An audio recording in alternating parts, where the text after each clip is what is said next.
Good morning, Odette. We're going to wait a few more minutes since we only have 3 people in, and we're expecting such a large group. We weren't even going to have it in this room. We were going to have it in the other room, but I guess yeah, it does work out. So, and Luis, hello, Luis. We'll go see if that thing has printed it for any other stragglers.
Yes, but you say that. Do you think the PPR is almost Hello? It's not hard, but it's always like those two, like, it could be the same or it could be that. Yeah. Hello? And for what subject? The other content. Spanish. In Spanish. For elementary or junior? Actually, I was working over in Houston, and over there they have like the 9th graders and then the. Good morning, everyone. So I was. Sign-in sheet. Ponle mi nombre. Because that's yours. Okay. Thank you.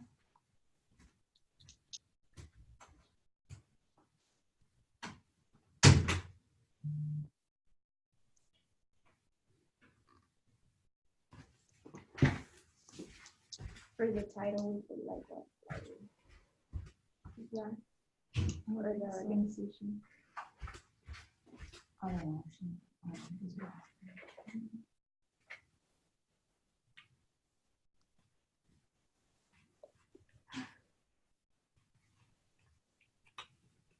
Good morning.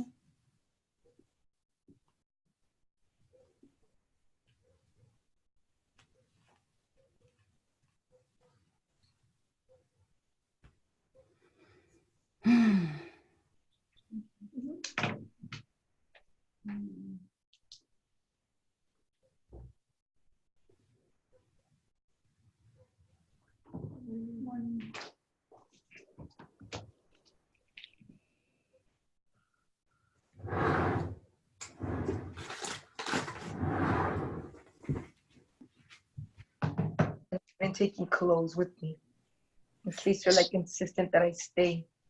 I don't want them to get butthurt. Every time I leave, like I leave, so oh yeah. No, I said hold on.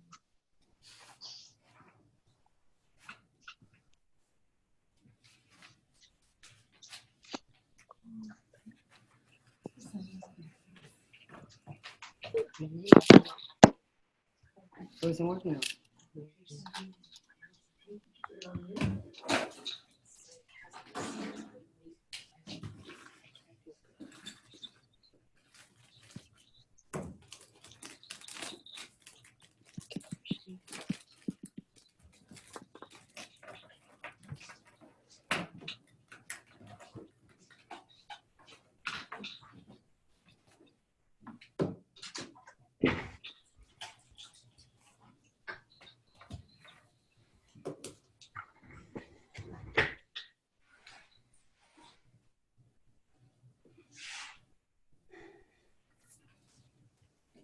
Oh, I knew I heard someone. Good morning. You said good morning. Good morning. Good morning. I'm going to take everyone's names down and then we'll get started. She's taking everybody's names down. One moment, please.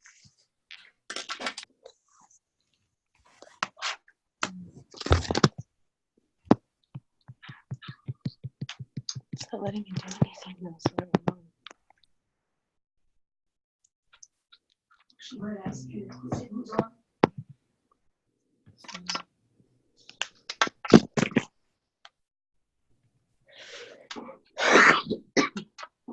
Do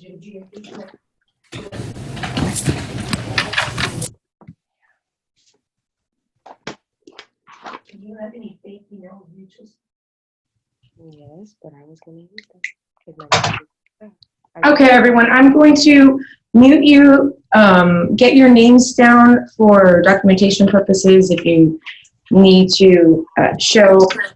Thank you so much. Ms. Gotta announce that you did indeed attend the session and so that your exam will be opened. I think everybody put their real name, okay. Sometimes people put other things. Like nickname. Yeah, nicknames, or it'll just say like mobile phone, or whatever to get fit for.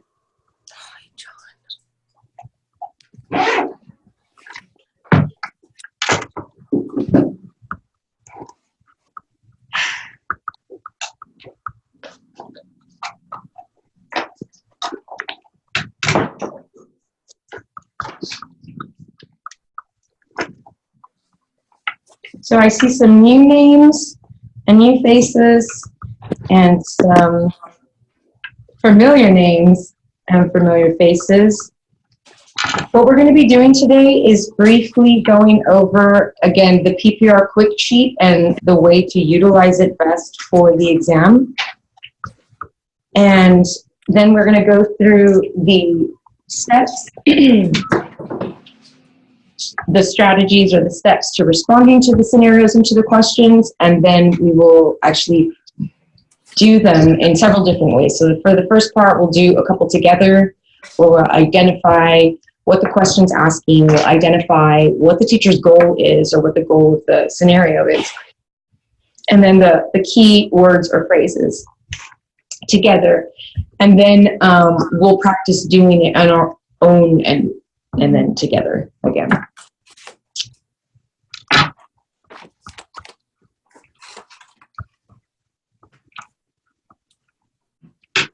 I love the name Odette. So great. All right. I'm going to mute everyone. If you, we have to have microphone to hear the session. Yes, you do, I think. Well, I don't know about microphone, but can you hear me, Odette?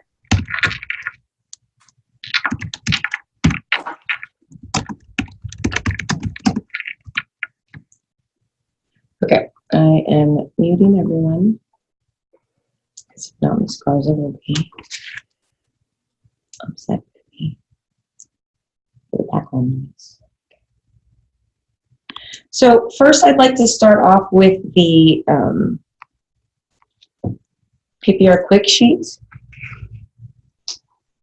The state actually doesn't allow Dynanotes to print this, which is why we have such a terrible carbon copy this way. But it's really is invaluable. There are some small changes to it that I'll let you know. In the first page, you have domain 1.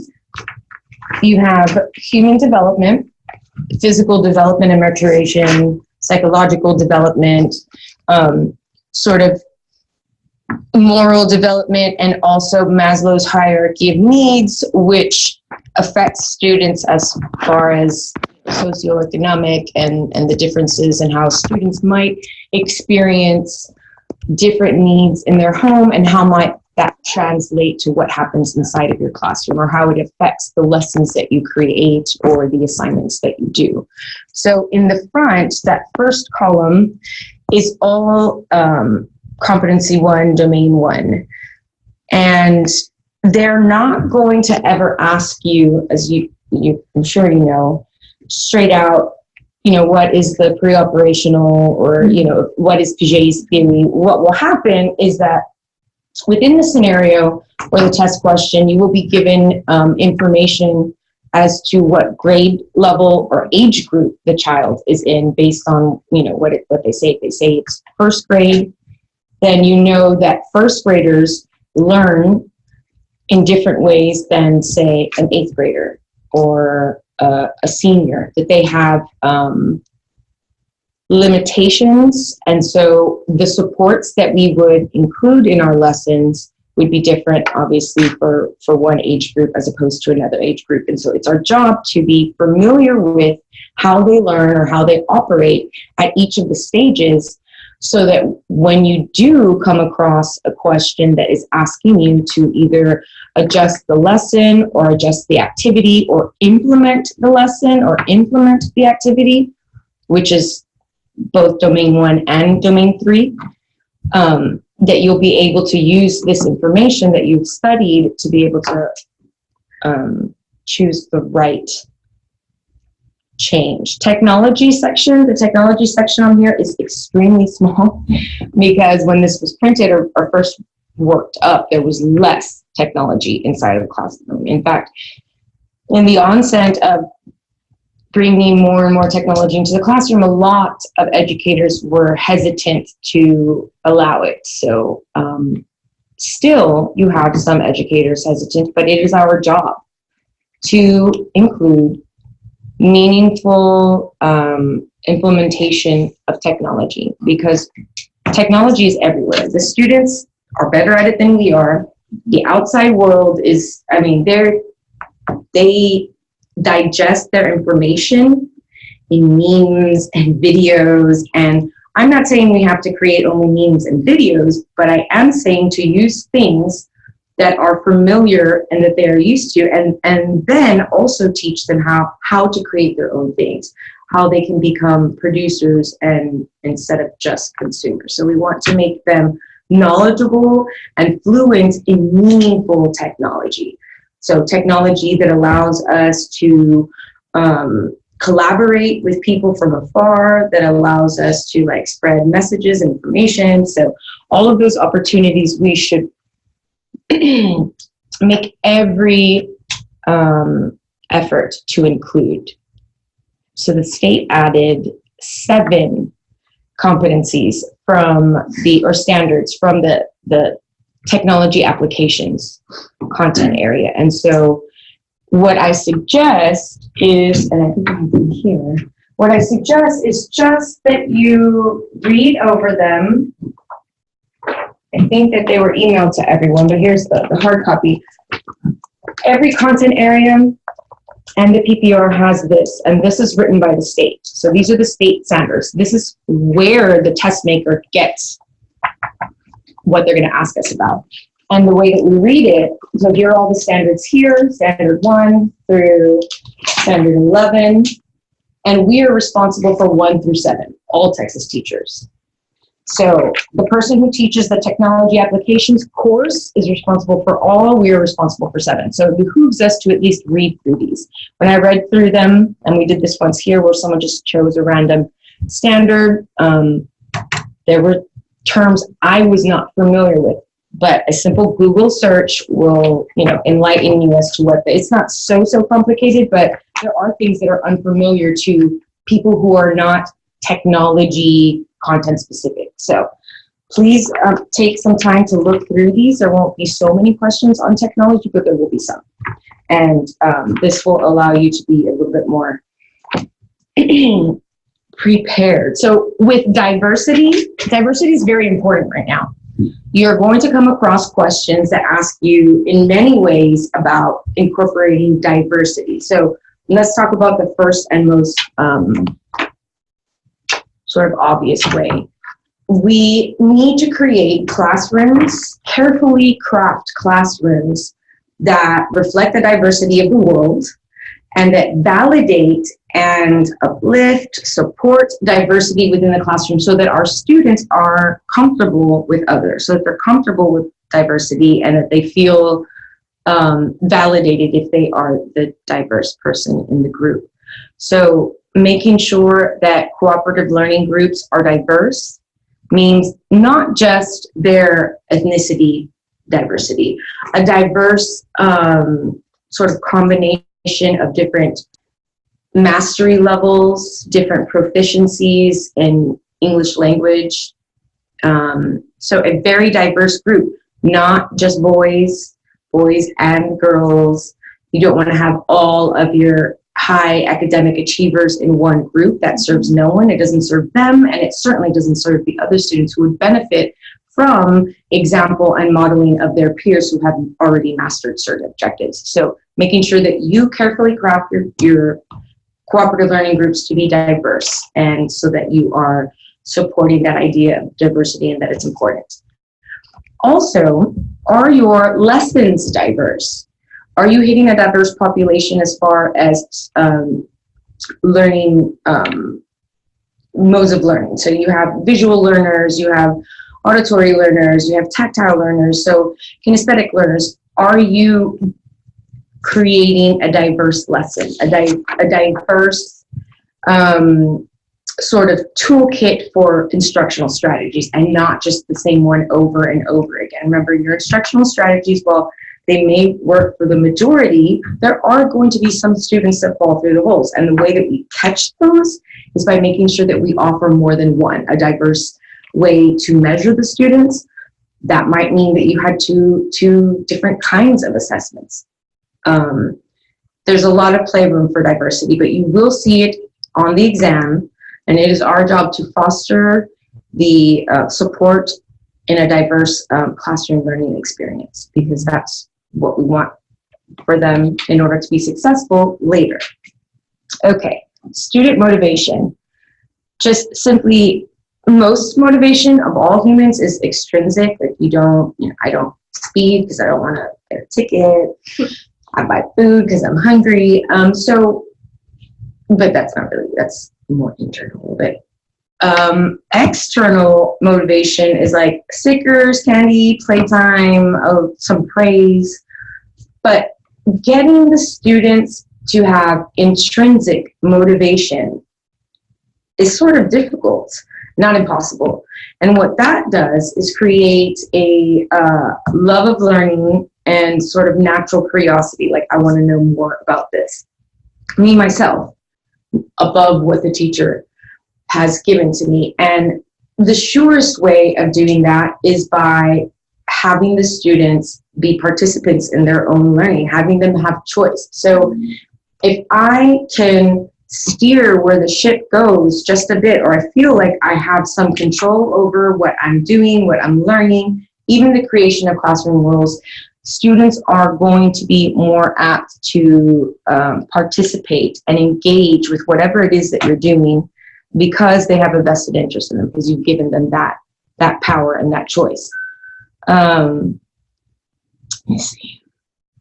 The learning styles, which we've discussed, making sure that you're giving them, hitting all those diverse students, those diverse learning styles.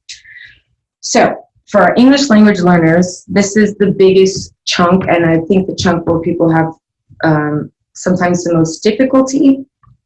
Our English language learners have a difficult task placed in front of them. Not only are they supposed to perform as their peers in the content area and learn all of the things that their native speaking English peers know, but they also at the same time, so I'm teaching osmosis and they have to learn that, but they also have to acquire the language at the same time, and that is a difficult task. Again, not impossible, but it does mean that we have to be more mindful about the things that we do when we have particular groups of students. So for our ELLs, the best way to increase their listening and speaking skills, which are the first two that we really try to focus on, because you can't go straight to reading and writing. And those four make up language proficiency indicators, like how we measure them based on their listening, their speaking, their reading, and their writing. And so obviously we can't go straight to reading and writing, but we begin.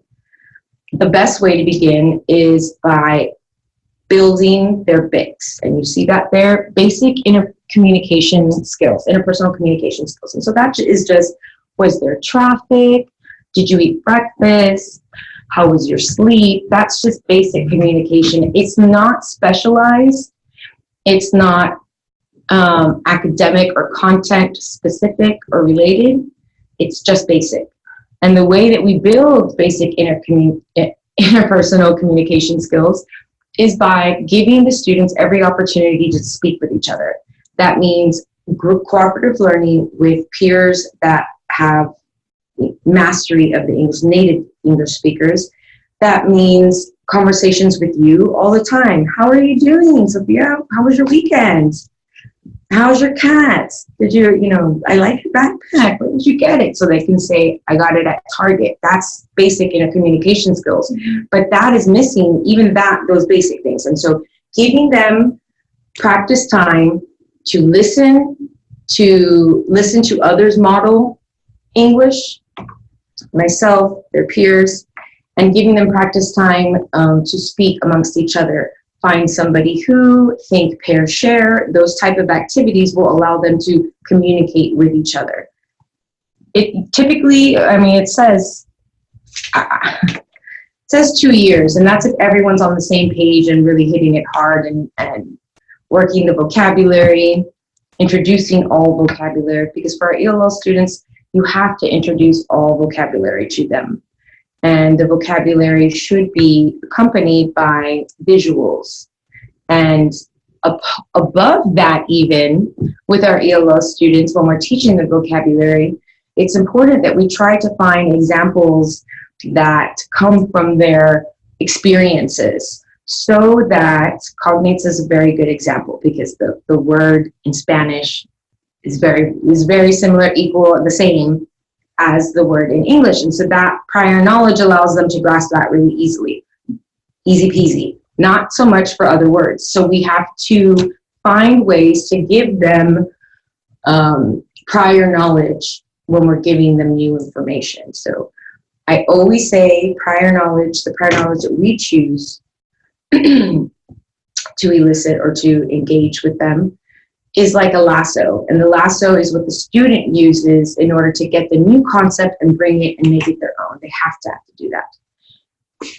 In order for our ELL students to become fluent and masterful in their basic communication skills, we have to give them myriad opportunities to practice and to speak.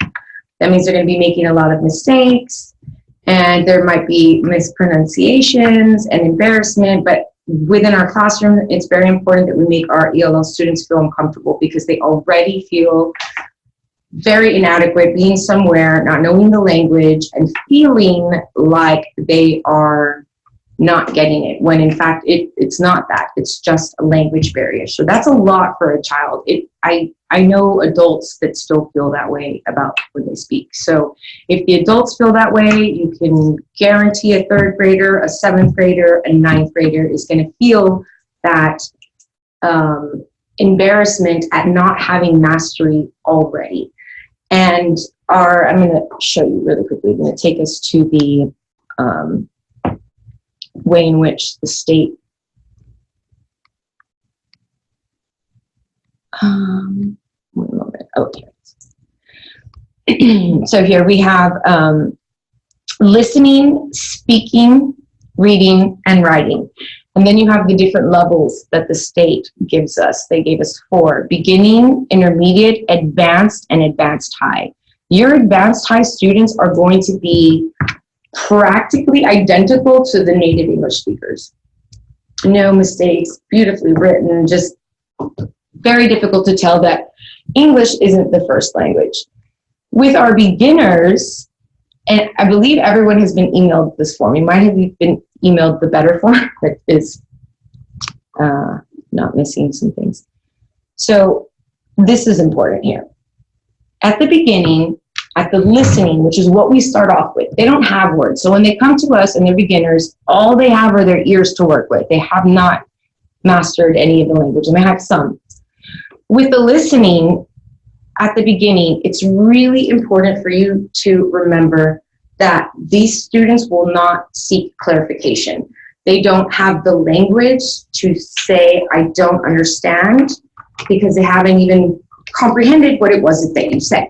So it is our job always to check for understanding with all of our students, regardless if it's an AP class, if it's you're teaching a whatever, check for understanding. But with our ELL students, it's even more important that we consistently check for understanding, because our students will not reach out, those students will not reach out to us for clarification because they don't have the words, they might be embarrassed.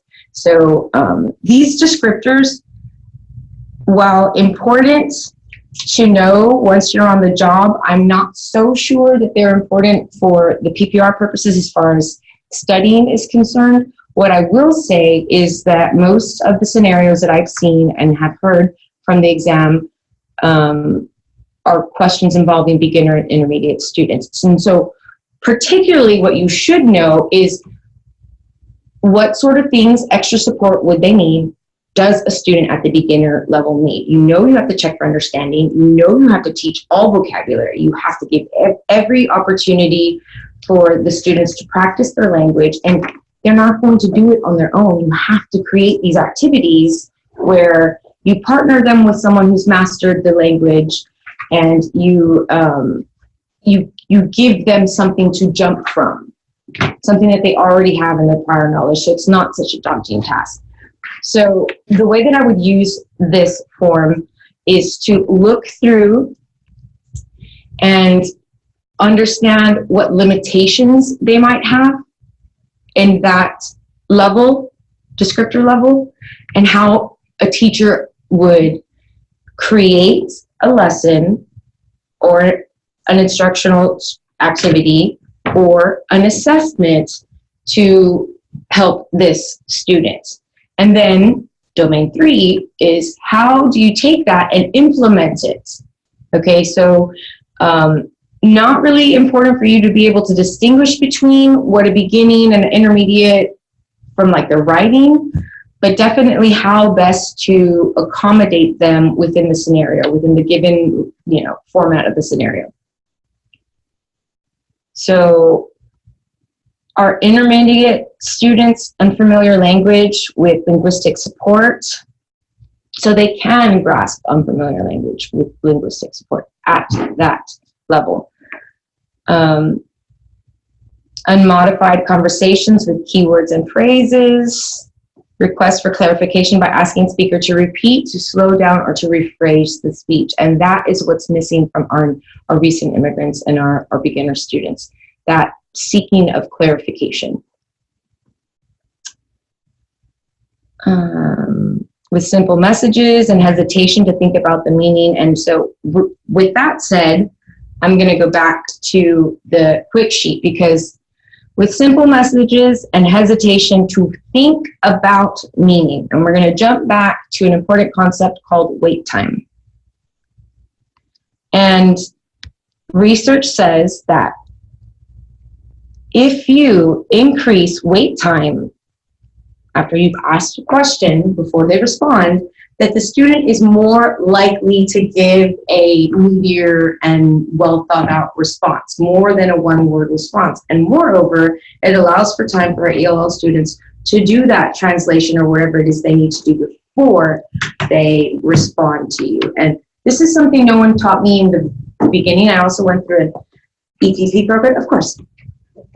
And I think it wasn't until my second year that somebody said, I think it was one of my, appraisers, and they said, you should try just waiting a little bit after you ask a question, because I'm fast. I'm like, no, and then the next one, no, the next one.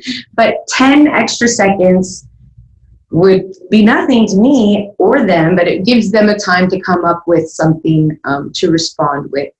And one thing I have learned over my 16 years teaching is that I've never encountered a student who doesn't want to give me the right answer, who doesn't want to do the thing that I asked. They want to do that. If they act out or they're hesitant, it is because they feel like they don't have it and they're going to be embarrassed. But they all want to make us happy and sort of impress us. I find that to be extremely true. So extending the wait time allows students to gather their thoughts and come up with a response that's a bit meatier than just one word. Okay, really important here, Bloom's taxonomy. Here, you guys know how Bloom's taxonomy is grouped, but it's important to note that here it has the level and it says lowest to highest, but there have been some changes in academia and in scholarly sort of agreement. Actually, we're all in agreement that it must change. It did change. So evaluation is not the highest level of Bloom's taxonomy.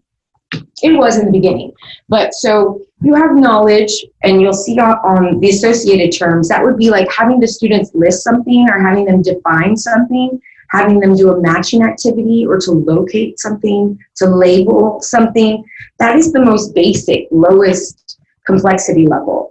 So it's important to know the different levels, but more important for you to know the associated activities, because that's the way that they'll test you about it. They'll say, you know, Miss Sauceda's 11th grade English language arts teacher, and she wants to include more critical thinking into her lessons. And then which of the following activities would best achieve her goal? If one of the activities is to label something, even if it's complex, the thing that they're labeling, it's still not a complex activity that they're doing. So back to what I was saying about evaluation. To evaluate something, you look at it and critique, you like assess it, you judge it. But analyzing is sort of looking at the different pieces and analyzing how it works, thinking about how it works, in what order. That's more complex than just saying that's either good or bad, right? When you evaluate, you say, oh, that is what it is. In analysis, you get a little bit deeper. You say, okay, it is what it is, but also these are the pieces. This is how it works. Synthesis is where you have evaluated, analyzed, and then after having analyzed, you create something new with new pieces. So you take the old, you fuse or synthesize them into a new product, into new knowledge, into, yes. So then would synthesis be the highest? Yes, that's correct. So this is the order that academia acknowledges. Knowledge, comprehension, application, evaluation, analysis, and synthesis. Synthesis would be the highest level of complexity for thinking. So to create, to design, to compose. So you're taking what is there and bringing in new pieces and then creating something new.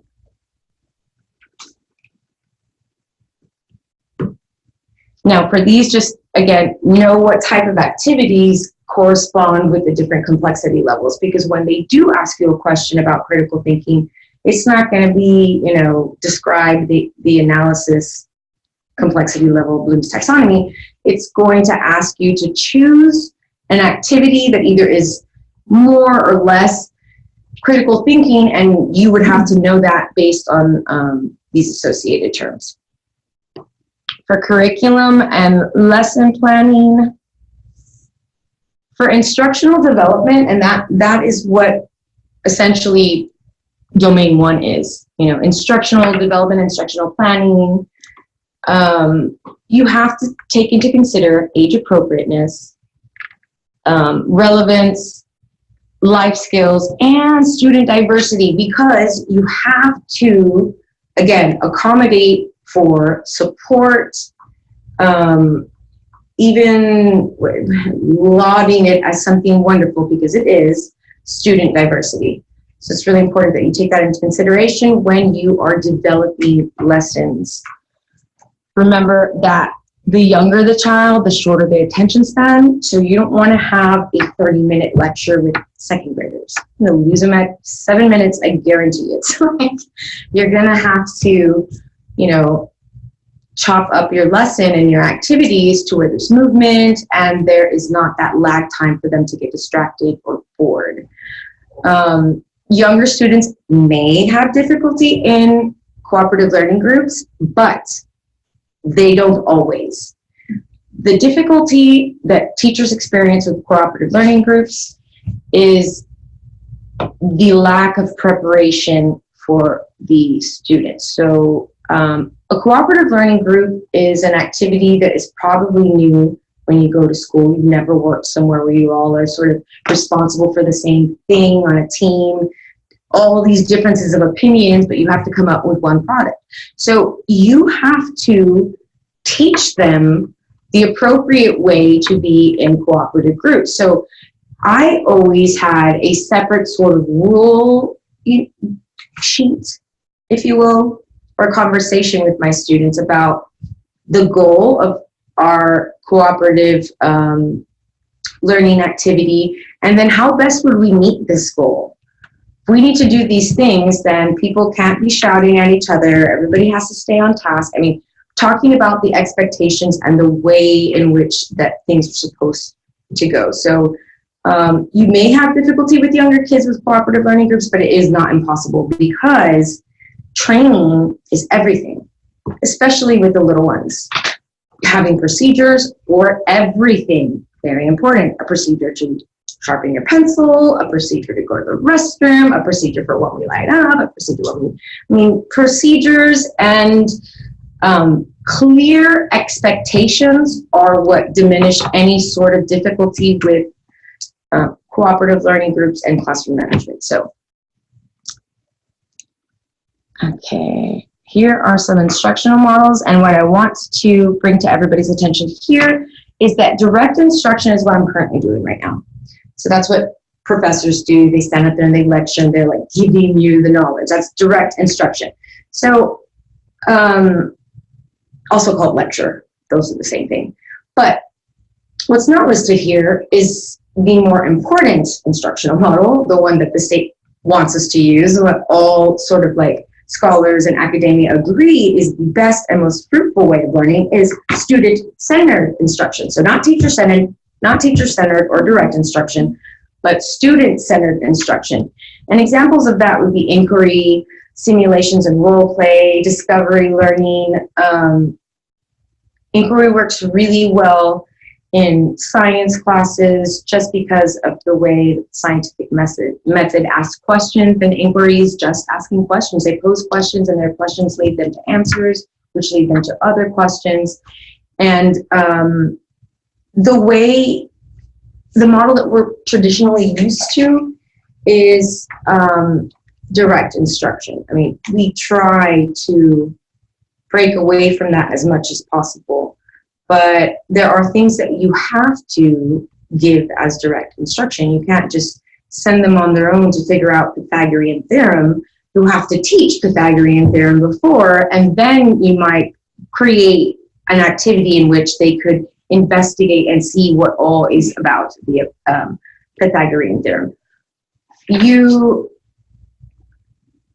have other school models that do not teach in isolation like we traditionally do, and those models are student-centered. So, for instance, there is a school in a small town in Virginia, very expensive, and the students run it. The teachers are all, they all have master's degrees, and once a week they have these town halls. The students hold them. They're the ones in charge, and the teachers kind of just sit there and they just have to listen. And they talk about issues that are happening and things that they want to do, or like new things that have come up. And so one of their big projects one year was that they were going to build podiums for like a poorer school district's elementary teachers, podiums for them to stand and do direct instruction.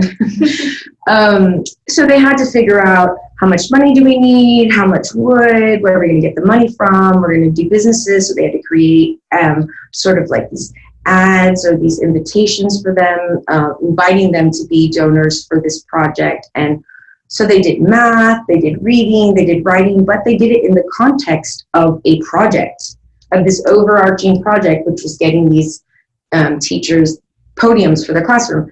So we don't teach that way. I mean, we very seldomly can, but you can take small ideas, objectives, and create those sort of like cross-curricular, where they do bring in math and science and social studies into their classroom in some way, so that it makes learning more meaningful for them. And it truly is the best way to learn, which is why almost all of the very wealthy models in those areas, they differ so much from ours, and they really steer clear from direct instruction. They're all about inquiry, and they're all about discovery learning, project-based learning.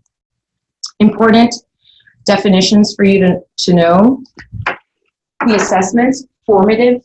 Now, a formative assessment can be both formal and it can be informal. So I can give you a quiz, or I can just observe you guys. If I'm walking around the classroom and we're doing cooperative learning, and I hear someone who's clearly missed the bar on what we just talked about, that's a formative assessment.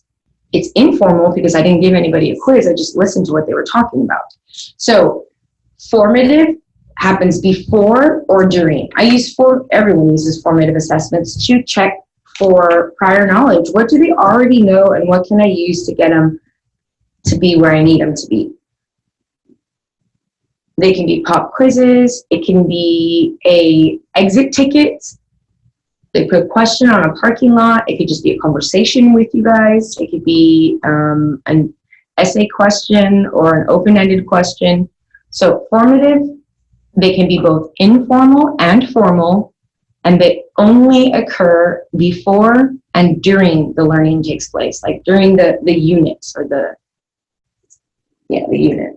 So summative is, in summary, after the learning has taken place, after the process, after the 6 weeks, at the end of the semester, and you only have formal summative exams.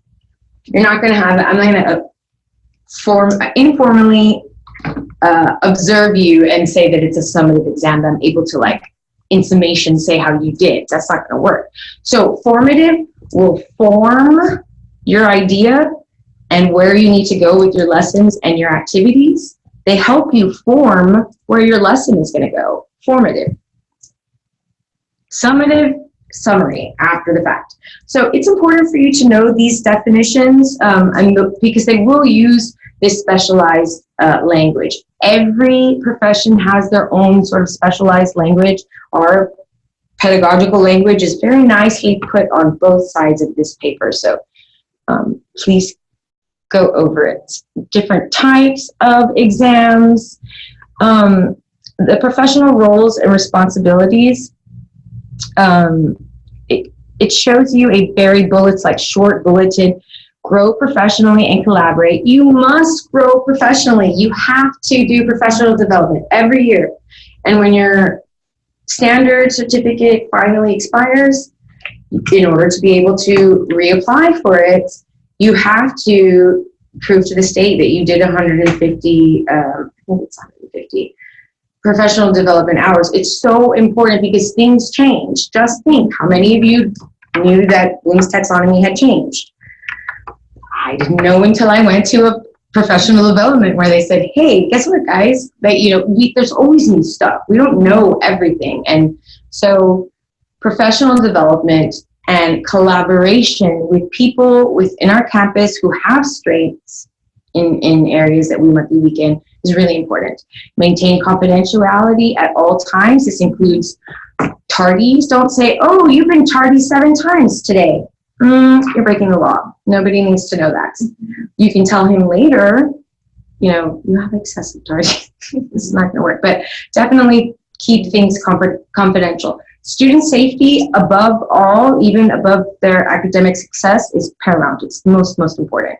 And that also includes you creating a culture of acceptance and safety in the classroom with your classroom management, making sure everyone knows this is a bully-free zone. And that happens with relationship building in the beginning of the year.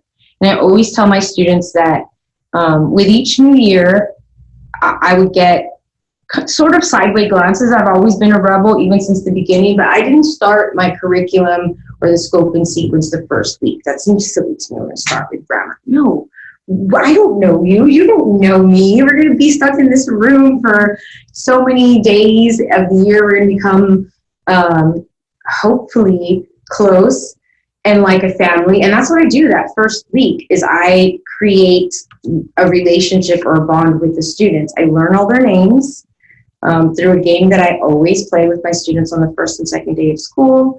We go over my expectations, we come up with the rules. I mean, we really focus on team building in the beginning, and then second week, day one, let's go off to the races with what we need to do. But we spent all last week and we're best buds now. I know everybody's name.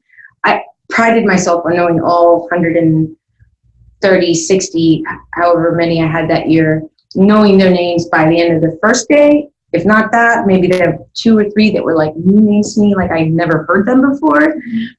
Take me to the second day. But it's really important because when you come to them with something that's unpleasant, they need to trust you. We don't like to hear unpleasant things, but we'll hear them and listen to them from people we trust because we know that it's not in mala onda, right?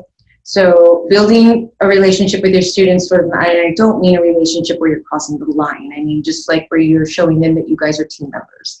And I always try to make my students feel like that, like we were team members together. Communication with the parents is so important because they are your partners in success for the students. You cannot do it alone. If the parent is not supporting you, then it's going to be very different, and vice versa. Follow school and government laws, of course. Understand students' cultures, and that is our responsibility.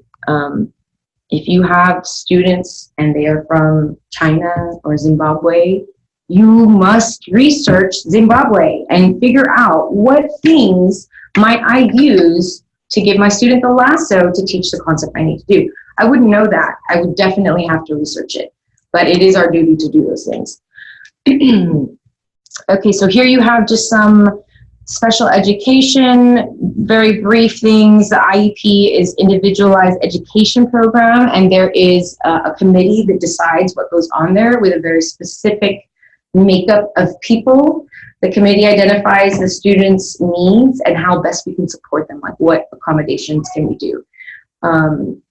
All special ed children deserve schooling in the least restrictive environment, which is why they are in the classroom with other students, and they might have a co-teacher. You might have a co-teacher. Okay, so we're going to move on from this, but this is important for you to look over and become familiar with those terms. We are going to go over, where is it? Okay, here it is. PPR is critical reading, and bear with me if you were here when we went over this last time, for those that were not. So what I would like to say about the PPR exam is that it is a critical reading exam. And what that means is that you have to read more critically. It's analyzing. It's not just reading for the sake of you understood it. You have to look at the clues that they've given you, because on purpose, they are being tricky. When one word might lead you to another answer choice, they know it would lead you there based on the words that they use. They specifically choose their words carefully. So you have to read the words carefully. And that means sort of slowing down. I know that's difficult when you're taking an exam, because I know when I'm in an exam, I'm like, I want to go at it already. But you have to take a deep breath, remember that they are trying to trick you, and not to let them. Keep that in mind, that it is critical reading, so you're going to be analyzing, interpreting, and sometimes evaluating the information that they've given you. So it's more active than just normal reading. Okay, so the first thing that I asked is that you carefully read the scenario and the question, and you would then keep your eyes open for keywords or phrases that might help you make your decision. So read the question carefully. What is the question asking? And then rephrase the goal of the question in your own words. So we're going to do this one together, or we'll do this one and then go through the other steps, and then we'll start with the new questions that I have for us today. I have 15 brand new questions no one's ever seen. It's so hard to get questions, guys. It really is, because the state is crazy pants about testing security. If you've ever worked at a campus and administered a state exam at the start, they make you sign your life away. If I even talk about it, if I look at the exam, oh no, I mean, they are serious. They will take away your things. So we have very little to work with. So I always get excited when people give me new questions. This one, after students have taken a summative assessment, which of the following strategies is best for a teacher to use to provide feedback to students on their progress? So what is the question asking, and then what is the goal? What is the goal of this teacher here? And when I say what is the question asking, I always want for you to rephrase it in your own words. So take our pedagogical language and put it in layman's terms, just like normal.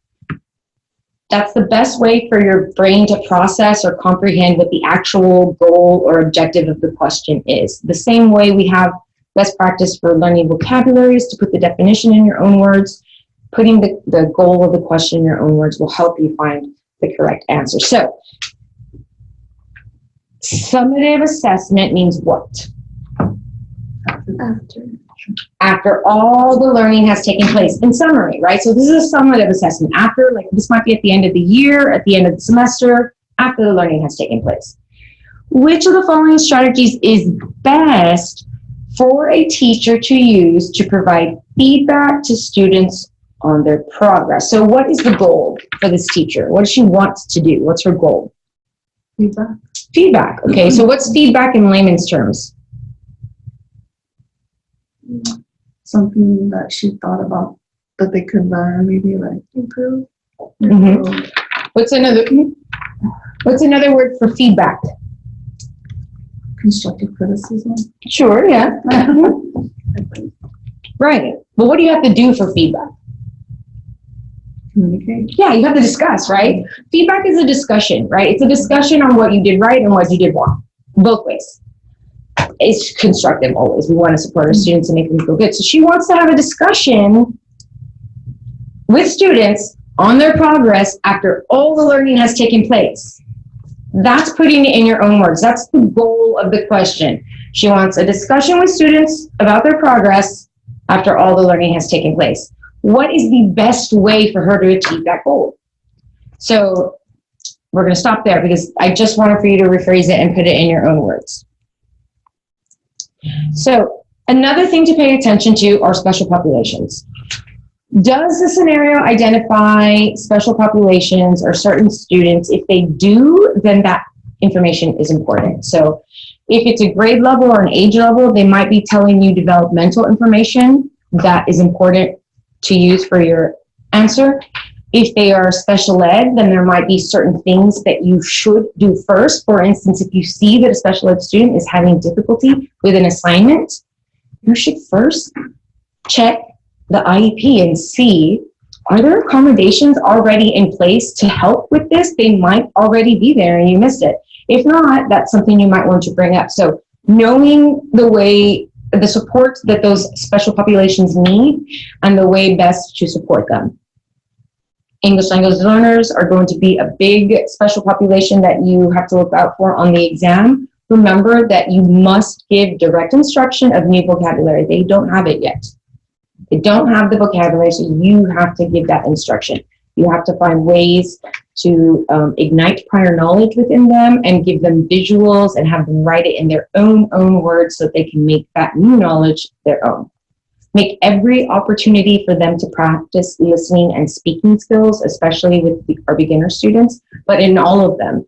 Listening and speaking. It's why so many people learn English by watching the novella. So many learned listening to the models that spoke correct English and then practicing.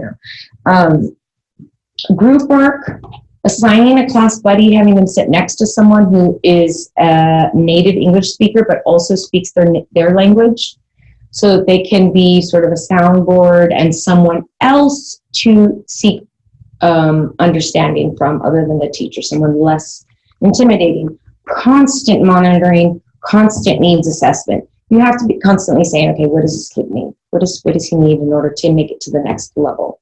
So needs assessment. We're going back to the same question we were at before. After the students have taken the summative assessment, Which of the following strategies is best for a teacher to use to provide feedback to their students on their progress? So remember when you are analyzing or evaluating that you're looking for clues, and those clues come in the form of keywords and phrases. They'll probably alert you to something on your PPR quick sheet. That's what they connect to. But it's your job to identify them so that you know what's most important and what needs to be represented in your answer choice. Because when the question says which is best or which is most appropriate, they are saying that because they have given you two appropriate answers, things that you might do that are both right. One is more appropriate than the other based on the specific words that they've given you in the scenario. So if you ever get caught between two answer choices, go back to the text and look at your keywords and phrases, revisit your goal, and make sure that the answer choice that you choose responds to your keywords in some way. So for me, the summative assessment was important. This is after their learning has taken place. Next was feedback, which we said was a discussion of some sort. That was a keyword for me. Feedback has to take place. And discussing their progress had to happen. So for me, I identified three things. Now, those are three things I must take into consideration before I choose my answer. So whenever I read these, I rephrase it in my own words. So the teacher wants to have a discussion. Comparing individual students' results with former student performance is the best strategy for the teacher to discuss students' progress after all learning has taken place. Does that make sense, guys?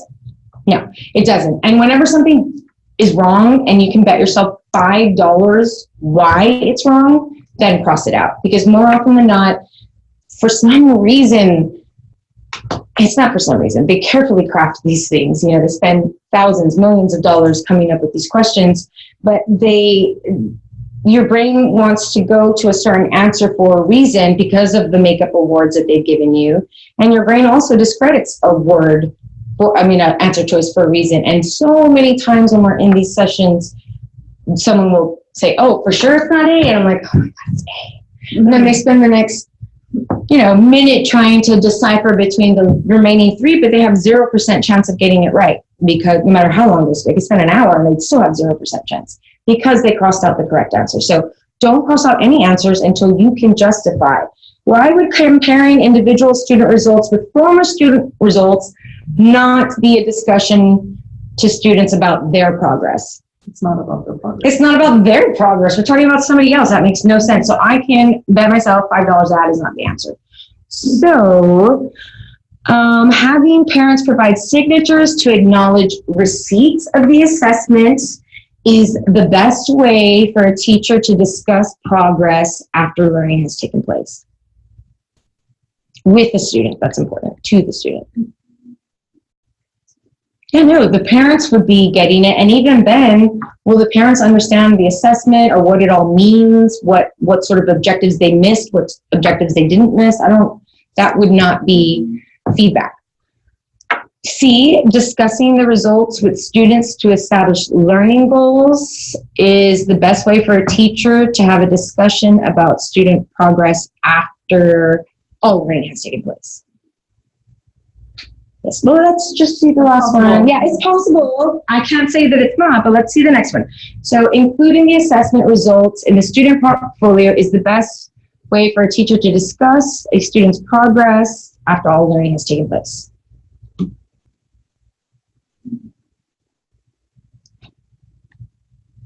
What do you guys think? No, because I just put it in their portfolio, but that wasn't a discussion. And so by identifying the keywords, if you'll notice, only one answer choice actually has them discussing. All the other ones have no discussion. So C is the right answer. C is the right answer because when you bring the student down and say, okay, Sarah, you did really well. Look at all of this. But you know what? Here with the inferencing was a little bit weak. But what we'll do is we'll read more expository texts and then So you have make a plan of action. This is where you are, this is what we want to be, and this is the plan to get you there. And that happens with a discussion with your students. And they can't make adjustments to their learning if they don't know where they are. So if you never have these conversations with your students, it is awful and terrible, and you need to start having it. Okay. Keywords or phrases. So I want you guys to try this one. I'm going to unmute, see what else people are saying, and had to connect to the laptop. I would like to go back and be able to see. Absolutely. Yes, is discussing, and D, you did not discuss. That's correct. So I am going to unmute you so we can discuss. No, I'm going to do that. So you guys can discuss really quickly. I have to go check on my brood. Okay. So, in a science class that includes English language learners, a teacher encourages all students to monitor their own level of understanding by having them take notes in their journals as they read assigned text. What is the primary purpose of teaching ELLs, in particular, the skill of learning how to monitor understanding? So, what is the question asking? What is the goal of the teacher? And what keywords or phrases have I identified that I need to make sure I keep in mind when I'm making my final answer choice? Be right back. Did I not even bring my phone? I have 5 children and I'm not even my phone. Right.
What did you guys say was the rephrasing?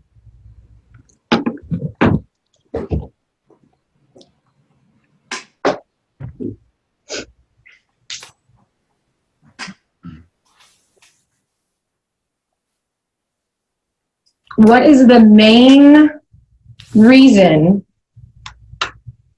the teacher wants ELLs to monitor their understanding? He encourages all students to do it, as we all should. Thinking about our thinking, monitoring your understanding. It's called metacognition.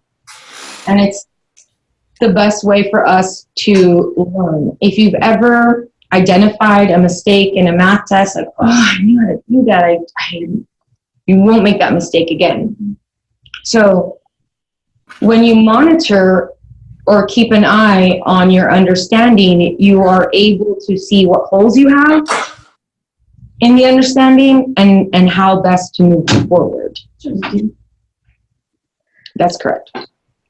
It is. And so you should have that students are monitoring, and when you monitor something, you can adjust it, right? But also their own level of understanding, monitor their understanding. It's repeated twice. That's important. If something's repeated twice, it might be important. And they're monitoring their understanding is the same as monitoring your thinking. Understanding is your thinking, right? So yes, D is the correct answer. Now, what's important to note about this is that most people will get a little bit thrown off because of the ELL. Because they mentioned the ELL, they give you a good answer choice of decreasing student intimidation with the language.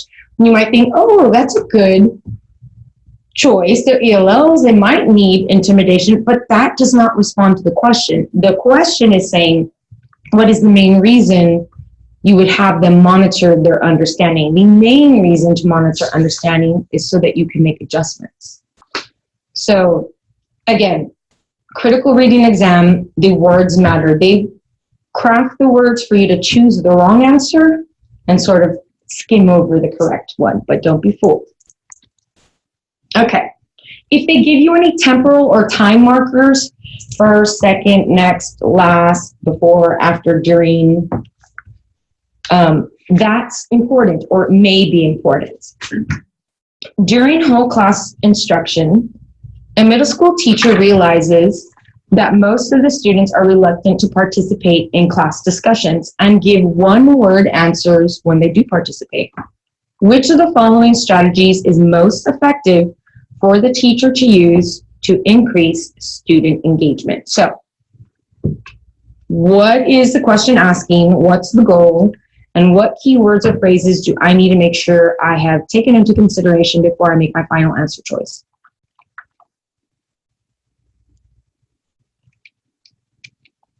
What's the goal?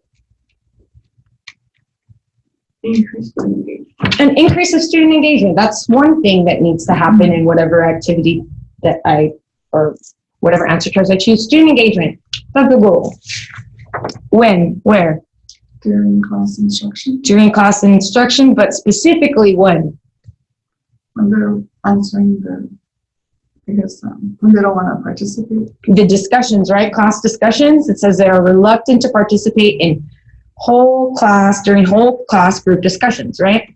So she wants more student engagement during whole class discussions. So the most effective, the best way for the teacher to increase student engagement during whole class discussion, is by having students answer questions on a piece of paper in class. Will that increase student engagement during class discussions? Yeah, I don't think so. Giving students time to think after asking probing questions will increase student engagement during class discussions? Possibly. Maybe. Actually, research says it is. Asking students to answer questions online for homework is the best way to increase student engagement during class discussions. No, they would be at home. That would not be the best way to increase during class discussions. Okay, assessing students' understanding using an oral pop quiz is the best way to increase student engagement during class discussions. No. What would you say is the right answer? B, yes. So B is definitely the right answer. Research says that extended wait time is going to get you better answers. Always. With ELLs, with native English speakers. They threw in that oral pop quiz, the oral portion of it, to trick you because you're supposed to be looking for a discussion. But how much do you think like a oral quiz is going to get people? I would like not make eye contact, like don't look at her so she doesn't call my name. It's the opposite effect of what you're going for. But they threw in that word oral to sort of maybe you would choose this one. Absolutely, to confuse you. Sneaky ones. Okay. What is the question asking and what keywords should I pay attention to? I've identified the keywords here. A teacher plans to integrate technology into a collaborative learning environment. Which of the following student activities will be most engaging to the students and achieve the teacher's goal? So what is the question asking? What's the goal and what keywords do I need to pay attention to? She wants to use more technology. Integrate technology. That's one thing she wants to do. Engagement. Right. So she says, which of the following activities most engaging to the students and achieve the teacher's goal? So it has to do those two things, engage and meet her goal. But what is her goal? Integrate technology. And? Collaborate. Yeah, so those two things. So her goal is sort of two-pronged, right? So there's three things that need to be, I think, in my opinion, that I need to keep in my mind when I'm making my answer choice. So whatever my answer choice is, it has to integrate technology, be cooperative learning, and somehow increase student engagement. It needs to do all of those things. So presenting a multimedia presentation on key concepts is the best way to integrate technology into a collaborative learning environment. Why would that be wrong? What's missing from the three things? It has technology. Would this increase engagement? Is it collaborative? We don't know. It doesn't say. So if it doesn't say, I'm going to say no. Because if it was, it would have said presented a group presentation or something like that. It does not say that. So for me, just based on the text, it doesn't meet two of the things of the three things that I said need to be in there for me to be able to choose it. So I would say that is not a good answer choice. Creating a blog discussing the attributes of a book they recently read is the best way to integrate technology in a cooperative learning environment where students become more engaged. Possibly. They're definitely all three there. I don't know if it is the best one. Maybe there's a better one. Who knows? Reading an electronic version of a chapter book in a textbook is the best way to integrate technology into a cooperative learning to increase student engagement. What do you guys think? Well, it's technology, but I don't think it's engaging, and it's certainly not in a cooperative learning. Comparing accounts of historical events in film and print sources is the best way to integrate technology in a cooperative learning environment while also increasing student engagement. No. The only one that meets our baseline for the three is B, which would be engaging. The kids would go online, they get to talk to each other, give their opinions on the blog over stuff that they've read. So B is the best answer. But does everyone see by isolating the keywords, you're more able to differentiate between good and bad answer choices?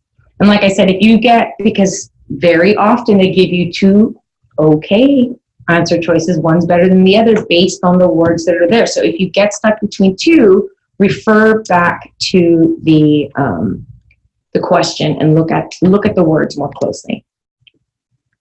Okay. Here we go. So what is the question asking in your own words, and what keywords and phrases should you pay attention to? A class is learning about the impact a famous person had on society.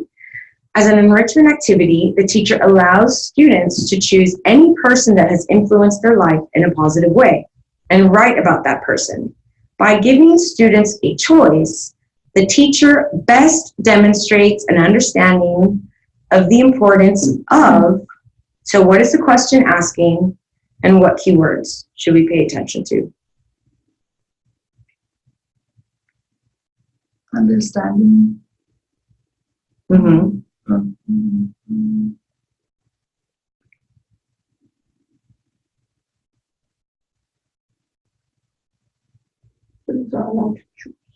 Choice. Student choice is an important phrase for me. The question is asking, what does her giving them a choice show us that she understands, the teacher understands? Why did she give the students a choice? To increase, to motivate the students.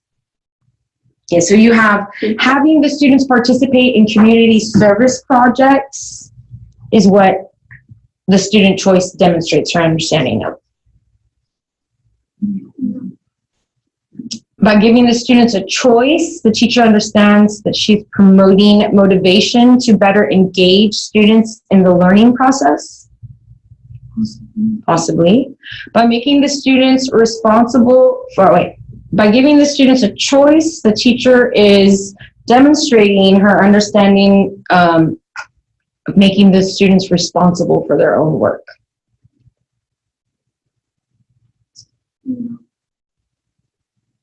Right. By giving the students a choice, the teacher is demonstrating that she understands that asking the students to work in groups to complete the project. No, I don't even, that didn't even really make sense. Yeah. So, yes, B is the correct answer. The teacher understands that by giving students ownership or even the smallest bit of choice in their learning experience, they are more apt to be intrinsically motivated to the learning process. And that's the way you get them to be lifelong learners. For the exam, I'm going to go over this and we're going to go to the other one. Make sure that you read carefully, that you find your keywords. Don't eliminate an answer choice before you can bet yourself $5 if that is for sure not, and say to yourself why. Eat a good breakfast and a good dinner. If you have children, send them to someone else so that you can sleep well, because this particular kind of reading for 5 hours sustained is a marathon on your brain, honestly. So sleep like you would the day before a marathon. If you're going to run a 5K, you know, some guys go out drinking and they're like, I just went to go take my test. How are you going to analyze anything if you haven't slept? That doesn't make any sense to me. So sleep well the night before. Take care of your brain, because it does run like 2 marathons during the time of the exam. And then believe in yourself, because you guys are here on a Saturday putting in the work to pass the exam. So be confident in the things that you know. Take a deep breath, slow it down, and we're going to go to the new questions. Right here. So I've typed up here for you just the 3 little steps. What is the question asking? What is the goal for the teacher in the scenario? And then identify those keywords and phrases that must be considered before you make your final answer. So a first grade teacher is teaching her students the OR sound during a whole group lesson. After teaching the sound, the teacher gives each student 2 pieces of paper, one red and one green, and asks them to hold up the green paper when they hear a word with the OR sound, and a red one if they do not hear the OR sound in the word. The teacher is most likely using this activity to, so what is the question asking? What is the goal here? And what keywords should we pay attention to? The first grade group. First grade, right? And well, she taught the OR sound, Mm-hmm. and she's going to, I think, yes, receive the students after evaluation took place, if they hear the sound. So I think the answer is C. It is correct. The answer is C. So the answer is C. What she's doing here is she's assessing, and this is a formative assessment, right? Is it formal or is it informal? Informal. It's informal, right? It's not like a test in the sense of what we think of tests are, and that's what an assessment is, sort of. She's assessing their understanding of the lesson she just gave, because it's important for her to know who got it and who did it before she moves on to the next. Because if they don't have this, the scaffolding that needs to happen later is not going to be on solid ground. So that you're absolutely right. She is assessing student understanding of the skill that she just taught, identifying that or sound. Well done. Okay. Miss Sauceda, you can see I'm going to type these, right? An 8th grade math teacher receives what she considers an unfair evaluation when she is observed by the principal of the school. Which of the following is the most appropriate recourse? What is the question asking? Should I pay attention to anything in particular? Keywords or phrases.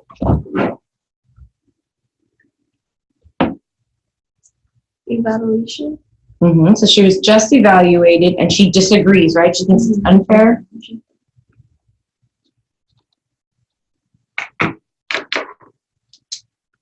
What is meant by most appropriate recourse? Put that in your own words. Way to Handle it. handle the situation. Exactly. So what is the best way for her to handle the situation in which she thinks she was unfairly evaluated? What is the best way, the most appropriate way to handle the situation? Accepting the current evaluation and recognizing that she improves through professional development. As she improves through professional development, she will receive better evaluations. Like, oh, better not next time. To just find a solution for that to improve. Right. Or discussing the evaluation with her principal and requesting that the evaluation be revised. Okay, well, we'll not cross that out. Let's see if there's better ones. Requesting another appraisal to be scheduled during a lesson in which she can demonstrate improvement. Filing an official written rebuttal of the evaluation and requesting another observation.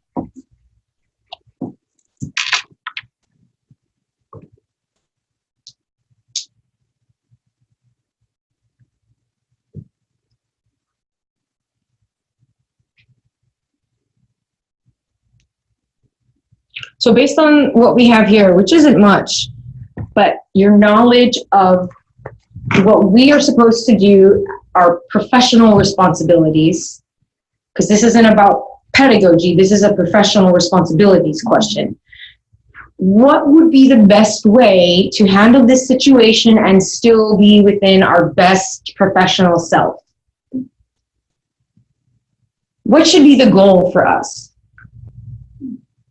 Improvement. Improvement should be the goal, or to show that I can do it, to show that I have improvement. The goal is not just the better evaluation, it's the accurate evaluation. Allow me to have another chance to demonstrate or model for you that I do have better mastery than what I showed you before. C would be the best.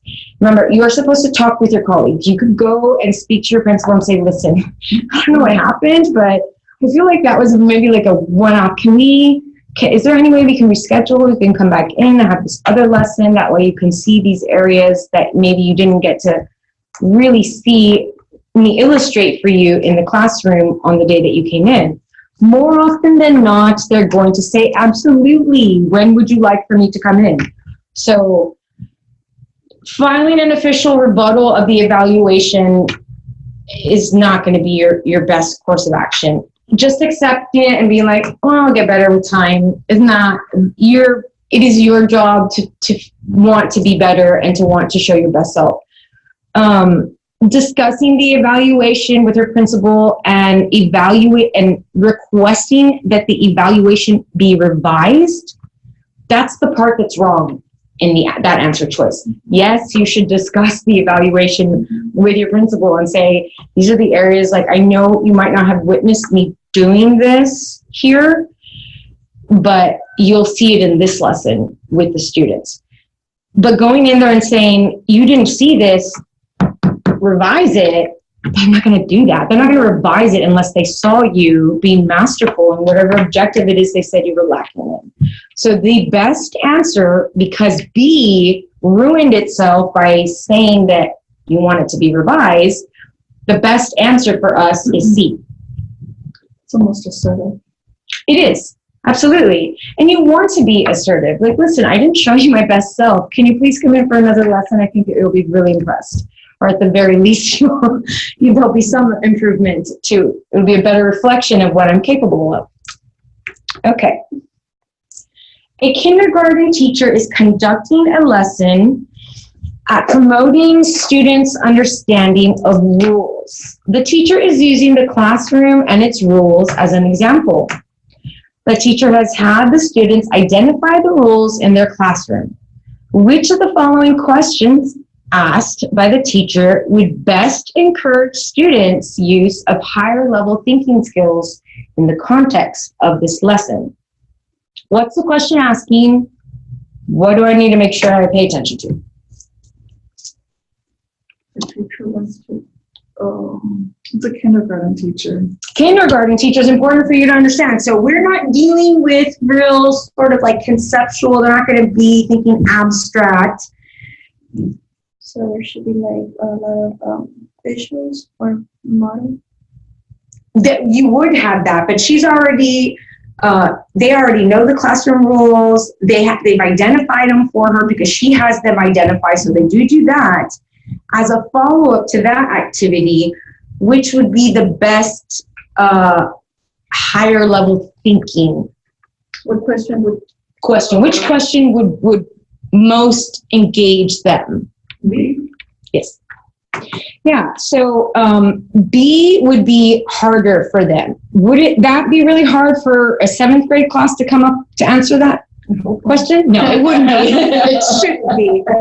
You'd be surprised. I know. But because it is a kindergarten class, yeah, that is more challenging. They're going to have to think, okay, What would happen if we? what would happen? What would it look like? And then they're going to have to sort of like come up with it in their brain, sort of create a little screenplay in their mind of what it would look like if they didn't have the rules that they just went over. So yes, B would be the question that engaged them in creating a scene of chaos, which that they could explain why we need the rules. How are we on time? Everybody still good? Okay. Okay, so for the next one, we have Mr. Reese, an 11th grade English teacher, posts homework assignments and lecture notes on a class blog that students can access outside of school. Which of the following is the primary benefit of the class blog? What's the question asking? What keywords? They're 11th graders.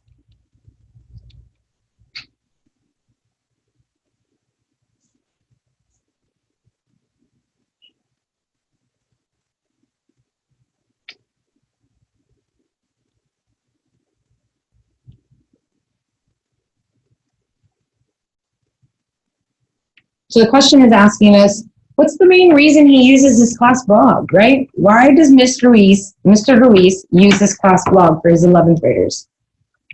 The main reason.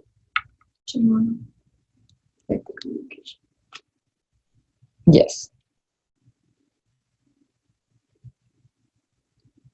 The main benefits would, yes, be modeling the effective use of communication technology. They're able to bridge the divide of the end of the school day to access class notes, assignments, or anything else. And the teacher is modeling that for them by upkeeping this blog with the assignments, with the lecture notes, and everything that's accessible to the students. It definitely does not improve students' ability to evaluate online resources. And so whenever you're reading them and you don't know like what the answer is, start looking at what's not the answer. That's definitely not the answer. So if you get a little bit stuck, start what's for sure not the answer. Okay, so Ms. Vela begins each grading period by having students set 3 academic achievement goals for the upcoming grading period. At the end of the grading period, she has students revisit their goal sheets to establish whether the goals were accomplished. She also has them write about what it took to achieve the goal, or if the goal was not reached, what needs to happen to reach the goal. The primary purpose for this activity is to promote which of the following. What is the question asking? And then what keywords, what's the goal and what keywords should I pay attention to?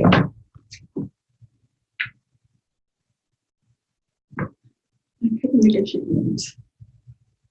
The goals. Academic achievement is important. Goals is important, right? Both at the beginning and at the end. Mm-hmm. Mm. So primary purpose is what's the main reason? What's the main reason Ms. Vela has the students monitor their academic achievement and their goals? It's the main reason. Is it to establish a cooperative learning environment? No, the students aren't even engaging with each other. They're engaging with themselves and their 3 goals. It is not a cooperative. How to improve themselves, right? Mm-hmm. Mm-hmm. Yes. Yes, the correct answer is C, developing self-assessment skills to foster learning. How did I do?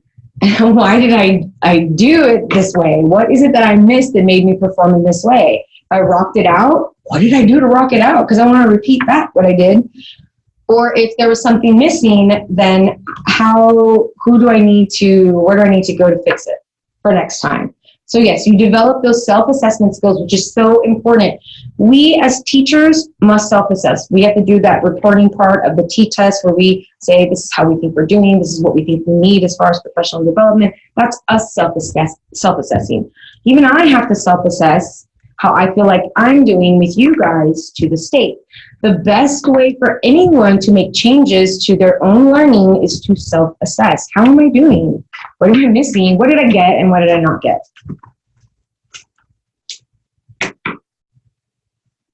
When creating lessons to develop English language learners' writing skills, the teacher should first ensure that the lessons include. So what's the question asking and what keywords do I need to pay attention to? ELL. ELL is a big one, right? So we know that this question is asking us, how do we create specifically for ELLs to develop writing skills? How best can we help our ELL students enhance and develop their writing skills? Content that is meaningful to the student will help English language learners' writing skills. Strategies that facilitate direct error correction by the teacher will help facilitate English language learners' writing skills or develop them.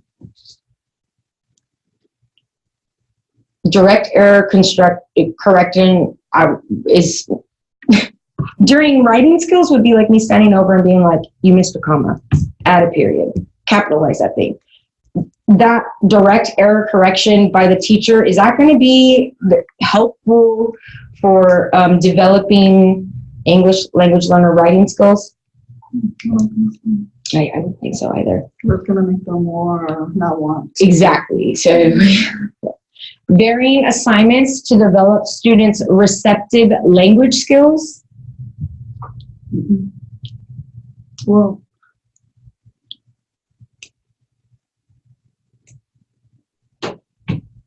Or maybe assessments that are aligned with grade level end of the year goals will be the best lessons to develop English language learners' writing skills.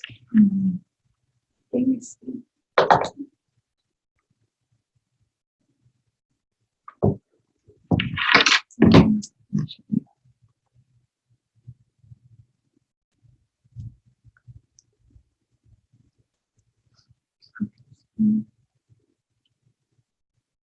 Okay, so I wanted to tell you what receptive language skills are. It is your ability to understand information. It involves understanding words, sentences, meaning, or how things are read, expressive language. So would writing be expressive? Yes. Okay, so then if they're able to understand it, then they'll be able to write it. Right. And varying assignments to develop those skills, short, small ones that like, instead of doing, well, you guys write an essay, you have to start at the sentence level, right? So I would create those varying assignments to build their receptive language skills so that they can develop into fluent writers. Yes, that's correct. C. But even if you didn't know what receptive language skills were, I think you could still process of elimination this one out with just the best one to go by. Mr. Arteaga, did you get that one? I deleted the word concept. Language skills, there you go. See, whatever works. I think I was But if you look for a synonym, it's like it's flexible. There you go. Yeah. Their ability to receive and give language. I think I was having like, no, it says expressive. So like, and I know we're like coincide each other, but I still see, it's specifically expressive. So I was like kind of I was kind of scratching out the receptive. Yeah. All right, I got you. So Mr. Arteaga's fourth grade class contains several English language learners who are at an intermediate level of English language proficiency. Which of the following is the most appropriate way to introduce syntax to his students?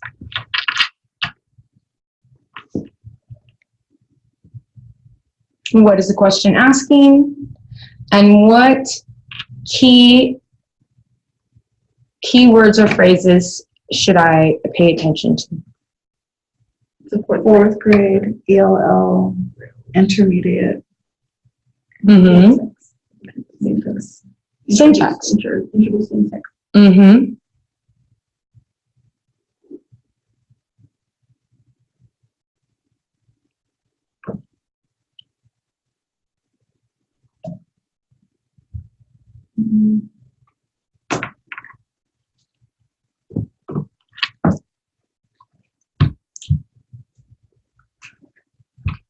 Now, some of these questions are like best practices. What should always happen when you're trying to teach something? Syntax is the word usage, right? Syntax is the grammar. It's like the sentence, yeah, the sentence level. Mm-hmm. Mm-hmm. Well, they get confused with the Spanish and the... They do because it's different. Yeah. Their syntax is So they have some understanding. mm-hmm. Intermediate, yes. So,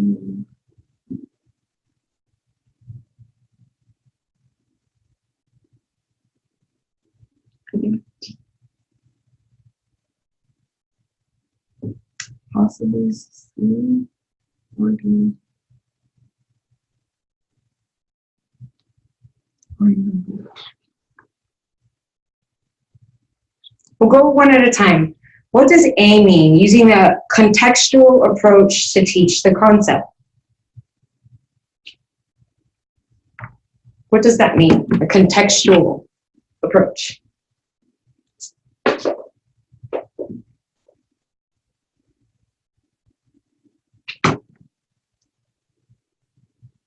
Contextual means in context, which is always the best way to teach things in context. So we're doing syntax, then I'm in a fourth grade class. We might have just read a short story, right? I might have sat around, read to them from a book. Those would be the sentences I would use to model and teach the grammar, not some sentence from my brain or from somewhere, some random sentence and say, okay, this is how you use the comma. In context of the lesson is the best way, or in context of what you're doing is the best way to teach concepts, especially grammar. So A is actually the correct answer choice. And what would be a role approach? That's like when you Like role play? sort of, yeah. Okay. Yeah. Yeah. Oh, that's great. No worries. I need to take her to the Hello. Hi, how are you? I still have the.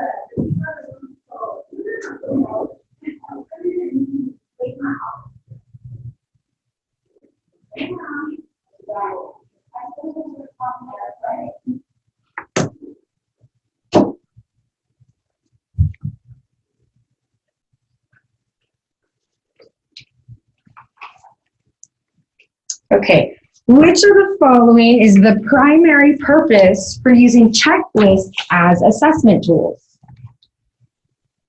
In our own words, what's the main reason for you to use a checklist? To mark off that it's been done or completed. To, The task. yeah, the task. To establish independent learning opportunities, would that be a use of checklists for assessment tools? To establish an authentic purpose for student learning using checklists. To monitor the student's progress over time. Remember, an assessment already is to monitor, right?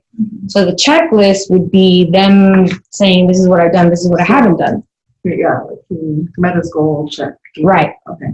So it wouldn't be to make comparisons amongst other students. That wouldn't be the main reason that you would use the checklist. It would be to have the students take ownership and monitor it, but then you also would be able to monitor their progress over time as well. So C. That's correct. C is the right answer.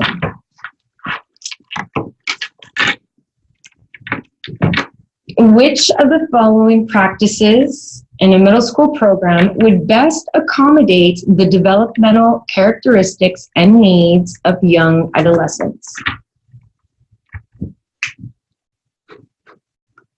So what is the question asking? What keywords should I pay special attention to? Middle school Mm-hmm. developmental needs for adults. That's right. Developmental characteristics and needs, adolescents. Those are the important things to, not of young children, but of young adolescents. So for middle schools, what would be the best course of action? A.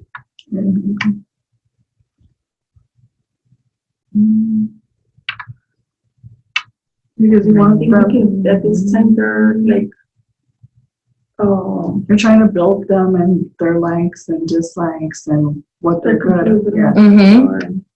Yeah. It's based Absolutely. on the developmental stages, right? Yes. They want to belong, they want to be part of the team. Absolutely. Part of a team or a group, or have that sense of, we know that about those middle-aged students, how that's so important to them.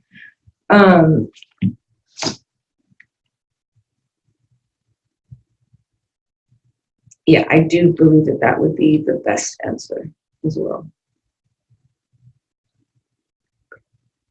Because D is specifically like only physical Mm-hmm. exercise. So I mean, it's not just about that, you know. No, but exactly. And also developmental characteristics and needs of the students, not just physically, but emotionally, being able to like conflict resolution on a team or resolution of those things. So yes, I would agree that having those after school activities would engage them in a way to help their developmental characteristics and their needs.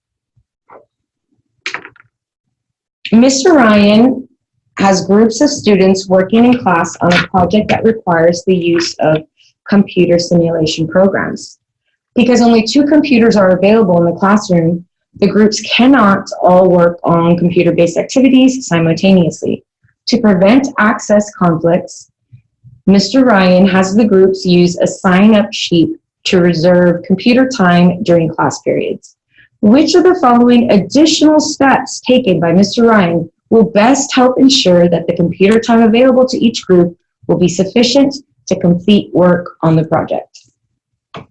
What is the question asking, and what should I pay attention to before I make my answer choice?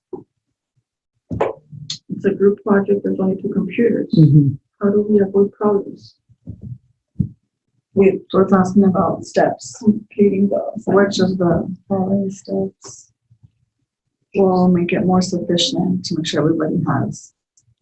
Right, so one thing that he did was he put it up the sign-up sheet. So that's one step that he did, but he wants to do an additional one to best help that the students make good use of their time, the little time that they do have. Remember, they're not all going to get to work on it simultaneously, so when they do work on it, it needs to be sort of focused work.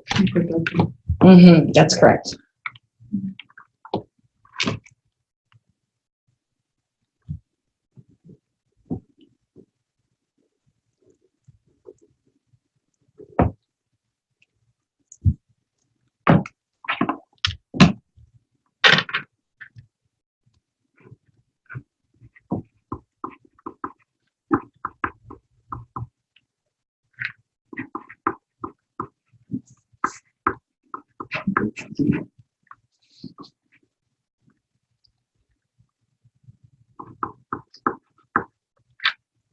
I think it could possibly be A.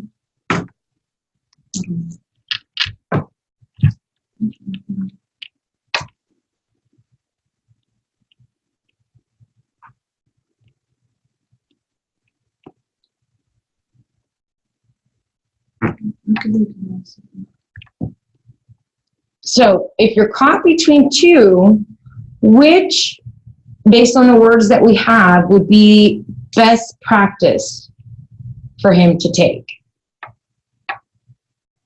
I think it's E. I don't know. Maybe I'm wrong. The answer is D. Since this is a new activity, they're in this group, like I said before, you want to sort of train them on how to best use their time and how to best react or act in their groups. And the best way to do that is to help them develop the strategies or rules that they're going to use in order to make sure that their time at the computer is meaningful. Okay, because I was reading what is the best to ensure that computer time available to each group will be sufficient to complete the work.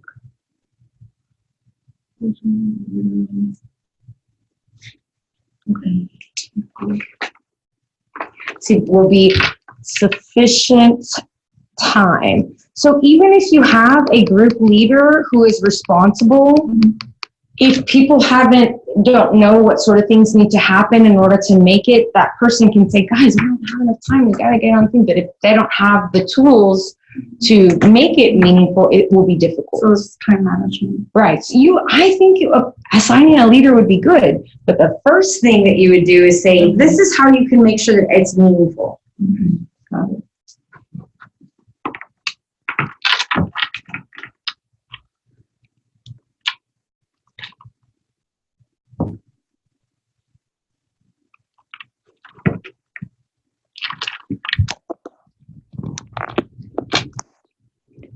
Arnulfo, an English language learner at the beginning level of English language proficiency, struggles to speak in class and often gives up before attempting to speak. To best improve Arnulfo's speaking fluency, the teacher should, what's the question asking? What keywords should you pay attention to? He's at the beginning level. He's at the beginning level. Yes, ELL beginning. How could we help him speak more fluently? Right, he struggles to speak in class.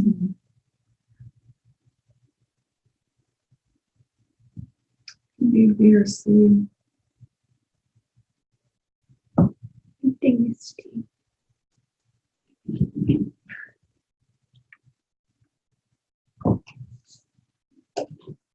What can you say it's certainly not that?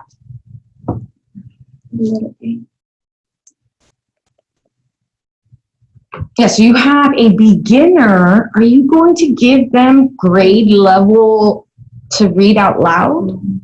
Because he's already shying Oh away. my God. No, it's going to be like deer in headlights, me cry. I mean, what a terrible situation to be in. A is certainly not what we would want to do. It's not the best practice. Okay, what else can we safely say is not the correct answer? D, ask the student short questions that require single word responses. No, we want them to practice with multiple words. Practice, practice, practice. Say all the words you can, even if you say them wrong. We'll model them for you, correct them, and then that'll be it. So no, D certainly wouldn't be the best course of action for you. So you're left with B and C. Based on the information that you understand and know about beginner ELLs, what would be the best way to improve Arnolfo's speaking fluency when he tries to speak in class?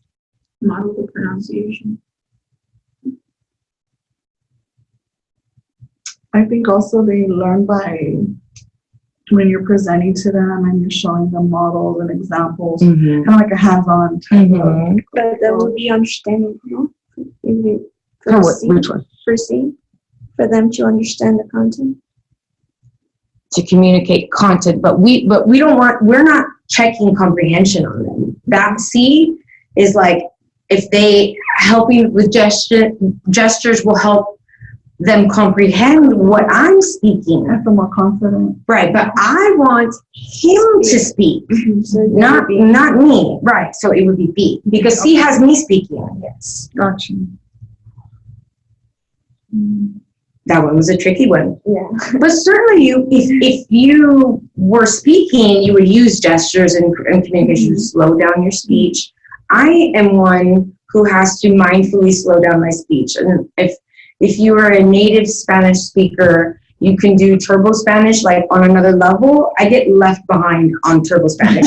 Likewise, our English language learners, they get left behind on Turbo English, and I have a bad habit of going on. So I have to slow it down, enunciate, pronounce, model the correct pronunciation of things that might be challenging for our students. You see how they try to trick you? George is an English language learner who reads at an intermediate level of English proficiency and enjoys reading. However, informal oral assessments reflect a low level of comprehension. To best confirm his comprehension level, the teacher should have him. You're talking about understanding. That's right. We're talking about understanding because we're looking at comprehension level now. We want to check his understanding because he likes to read. He's intermediate, but based on informal oral assessments, hey, Jorge, what's that book about? Oh, it's about an astronaut. Well, maybe it wasn't an astronaut. Maybe it was an astrophysicist, but might just be a difference in not knowing the word. To best confirm comprehension level, what is the best course of action?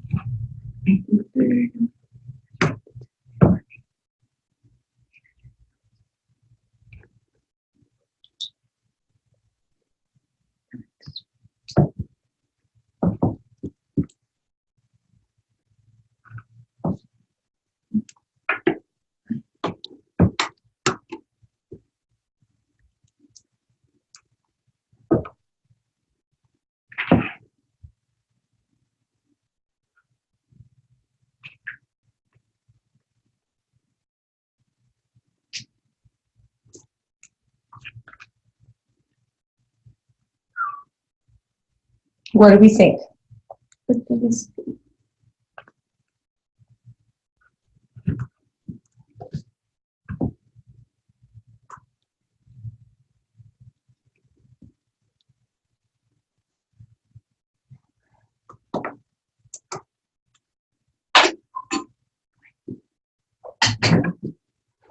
think it could be B. It is B. So by removing the unfamiliar words that they've never come into contact with before, you are able to see if they understood the picture as a whole. Those unfamiliar words, if you hadn't given to them before, will create a language barrier which impedes on comprehension. But when you have that vocabulary mini lesson before, you remove that obstacle, and then you can actually gauge whether comprehension has taken place.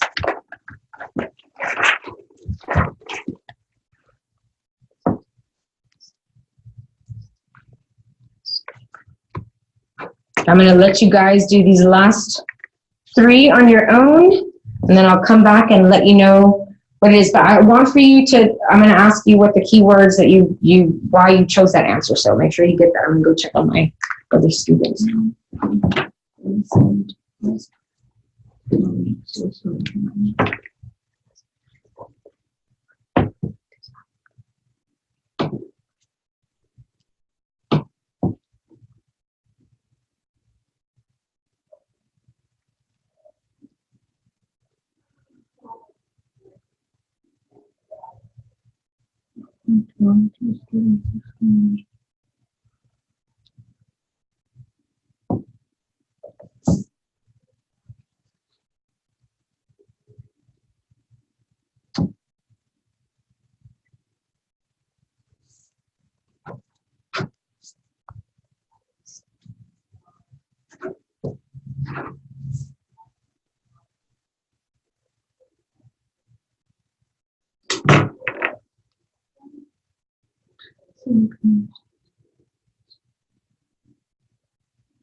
And on the PPR, were the questions kind of like this, just similar? They're similar.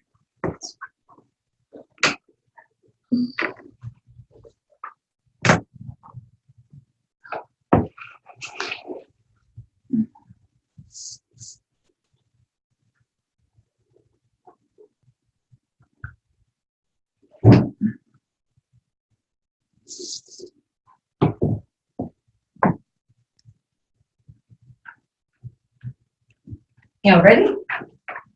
Yes. All right. What about 13? What did you say was were the keywords and phrases that you needed to pay attention to? Political, socioeconomic, cultural background.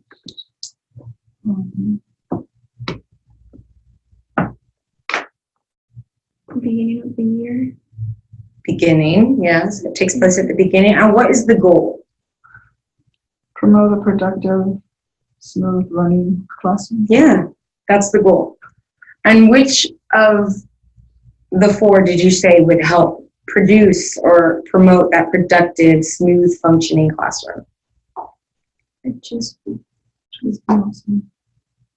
Absolutely. Remember I said before, those procedures will save your life, even if it's so silly. Like, you know, if you're absent, these are the things that you need to do to get the work that we did yesterday. So everything has to have a way of doing, and students have to be advised as to what the expectation is explicitly. Like, this is my expectation. No room for confusion. So yes, B is the correct answer.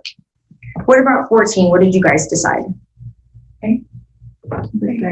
That's correct. It is a form of self-assessment, which we should be using very, very often. Get the students to think about their thinking, get them to think about what they've learned, get them to reflect on what they've done and where they need to go from there. And then finally, 15, what did you guys say? CC. Yes, that is correct. I didn't, yeah, that one was tough for me. That one was really tough. Let me see. So 9th grade world geography teacher is planning a unit on how geographic processes affect political situation in different areas of the world. To begin designing appropriate learning goals for the unit, the teacher should first, yeah, you have to start with the TEKS. So the TEKS are what must happen, and so that's where you must go first to the TEKS, the state mandated objectives that correlate with your or correspond with your content area. All right, guys, I went 10 minutes over. I am so sorry. I hope that you guys, benefit from this. And if you take the test before I see you again, please remember to sleep well the night before, eat well. I'm registered for the 17th. Okay. So I might come. Okay, that sounds good. Yeah, that sounds good. And if you want to make an appointment during the week, during the day, I don't know what your availability is. I'm certainly here, from 9 to 5. Okay. Do you have to open us up to take the PPR? Not me personally, but they do have to open it. That would be Mr. Villa and Ms. Cardenas, who would be the ones to speak with. But I'm going to give them this, so they should be able to. So do I have to take the practice exam online, or would this? The one that is in the curriculum for its learning, yes. The benchmark? Yes. Yes, the benchmark has to be passed before they'll open it. Okay. Because I was having some issues. Okay. Because I don't know if I should fail. No. No. That's okay. Okay, I'm going to end the meeting, guys. Y'all have a lovely weekend, and I'm sorry we went over. If you have any questions, please email me or contact me. Again, I'm available from 9 to 5 on most weekdays. Goodbye.